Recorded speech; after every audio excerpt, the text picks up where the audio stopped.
সন্দেশখালীতে আবারও বিজেপি কর্মী ভবতোষ দাসের বিরুদ্ধে বিক্ষোভ। এবার পাওনা টাকার দাবিতে বিক্ষোভ গ্রামবাসীদের। সন্দেশখালীর খুলনা এলাকার ঘটনা। বিজেপি কর্মী ভবতোষ দাসের বিরুদ্ধে এলাকার মানুষ এবং এক দুর্ঘটনায় মৃতা মহিলার পরিবার একত্রিত হয়ে বিক্ষোভ দেখায় ভবতোষ দাসের গ্রেপ্তারের দাবিতে। আজ আবার সেই বিজেপি কর্মী ভবতোষ দাসের বিরুদ্ধেই গ্রামের মানুষ পাওনা টাকার দাবিতে বিক্ষোভ দেখাচ্ছে সকাল থেকে। বিক্ষোভকারীদের অভিযোগ, বিভিন্ন রকম কারণ দেখিয়ে গ্রামের মানুষের কাছ থেকে লক্ষ লক্ষ টাকা নিয়েছে এই ভবতোষ দাস, কিন্তু এখন টাকা চাইতে গেলে টাকা দিচ্ছে না। উল্টে পাওনাদারদের বলছে, ভেবে নিন এটা সারদা নারদার মতন ঘটনা ঘটেছে। তাই পাওনা টাকা আদায়ের দাবিতে বিক্ষোভ গ্রামের মহিলা ও পুরুষদের।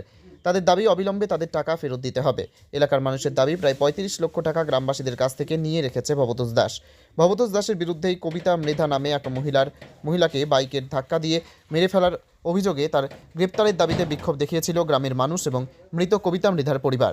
প্রসঙ্গত, যার বিরুদ্ধে এই বিক্ষোভ দেখাচ্ছে এলাকার মানুষ, দুদিন ধরে সেই ভবতোষ দাসকে লোকসভা ভোটে এবং সন্দেশখালী আন্দোলনে রেখা পাত্রের সঙ্গে।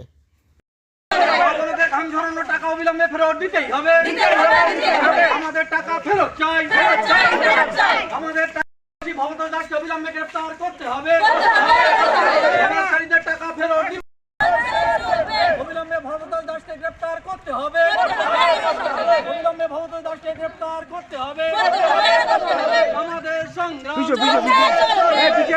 অবিলম্বে ভবতোষ দাসকে গ্রেফতার করতে হবে, আমাদের সংগ্রাম